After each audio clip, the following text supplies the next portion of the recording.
Addison, back with another video, and today we are watching Try Not to Cry Challenge.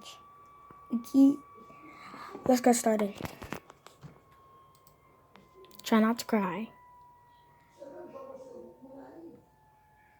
When I was a kid, I have a game in my house right I now. used to think that pork chops and karate chops were the same thing. I thought they were both pork chops. And because my grandmother thought it was cute, and because they were my favorite, she let me keep doing it. Not really a big deal. One day, before I realized fat kids are not designed to climb trees, I fell out of a tree and bruised the right side of my body. I didn't want to tell my grandmother about it because I was scared I'd get in trouble for playing somewhere I shouldn't have been. Okay, kind of is true, but always believe in yourself, even if you're overweight. Okay? Always believe in yourself. A few days later, the gym teacher noticed the bruise and I got sent to the principal's office. Oof. From there, I was sent to another small room with a really nice lady who asked me all kinds of questions about my life at home. I saw no reason to lie. As far as I was concerned, life was pretty good. I told her whenever I'm sad, my grandmother gives me karate chops. This led to a full-scale investigation, and I was removed from the house for 3 days until they finally decided to ask how I got the bruises. Wow. News of this silly little story quickly spread through the school, and I earned my first nickname, Pork Chop. To this day, I hate pork chops. I'm not the only kid who grew up this way. Surrounded by people who used to say that rhyme about sticks and stones. As if broken bones hurt more than the names we got called, and we got called them all. So we grew up believing no one would ever fall in love with us. That we'd be lonely forever. That we'd never meet someone to make us feel like the sun was something they built for us in their tool shed. So broken heartstrings bled the blues as we tried to empty ourselves so we would feel nothing. Don't tell me that hurts less than a broken bone. That an ingrown life is something the surgeons can cut away, but there's no way for it to metastasize. It does. She was 8 years old. Our first day of grade 3 when she got called ugly. We both got moved to the back of class so we would stop getting bombarded by spitballs. But the school halls were a battleground. We found ourselves outnumbered day after wretched day. We used to stay inside for recess because outside was worse. Outside we'd have to rehearse running away or learn to stay still like statues, giving no clues that we were there in grade 5. They taped a sign to the front of her desk that read, "Beware of dog." To this day, despite a loving husband, she doesn't think she's beautiful because of a birthmark that takes up a little less than half her face. Kids used to say she looks like a wrong answer that someone tried to erase but couldn't quite get the job done.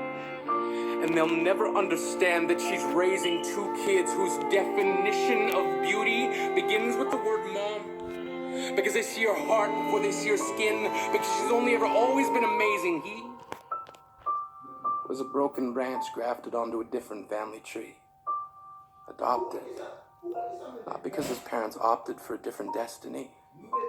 He was 3 when it became a mixed drink of 1 part left alone and 2 parts tragedy. Started therapy in 8th grade.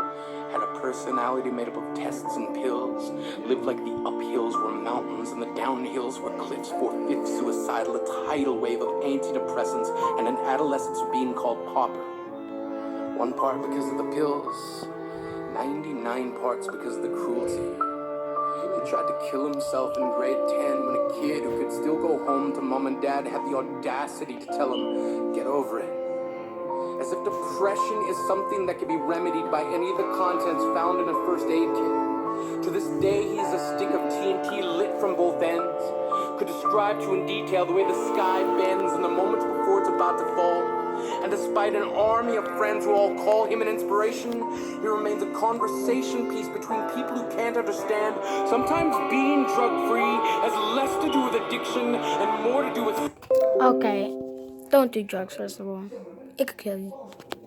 Back to the video. Vanity.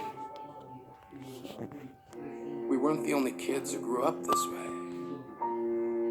To this day, kids are still being called names. Excuse me. Sorry. The classics were Hey Stupid, Hey Spaz.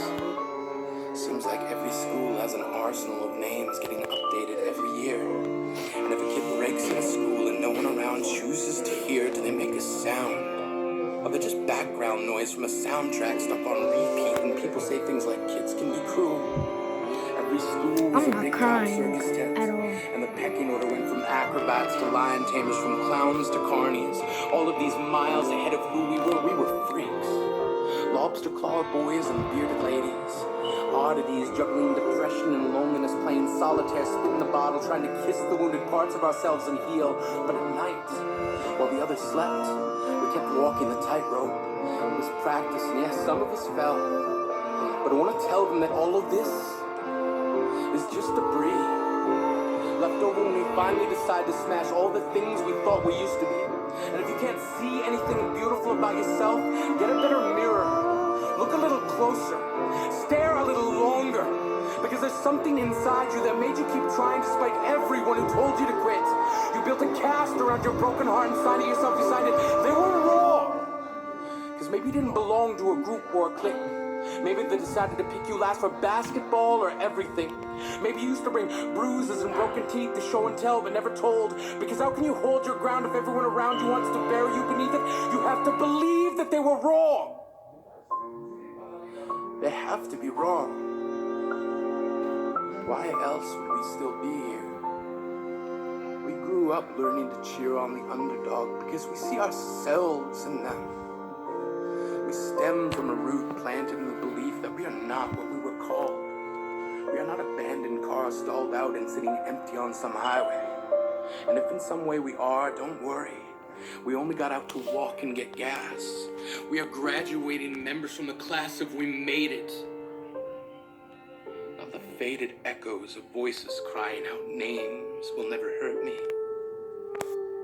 Of course, they did. But our lives will only ever always continue to be a balancing act that has less to do with pain and more to do with beauty.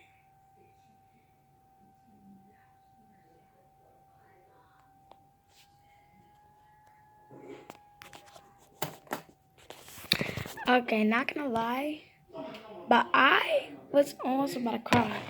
No joke. I was. Okay. Yeah. So I do not know what I'm gonna do after, but anyway. It's your boy Addison. You guys have an amazing day, and peace out.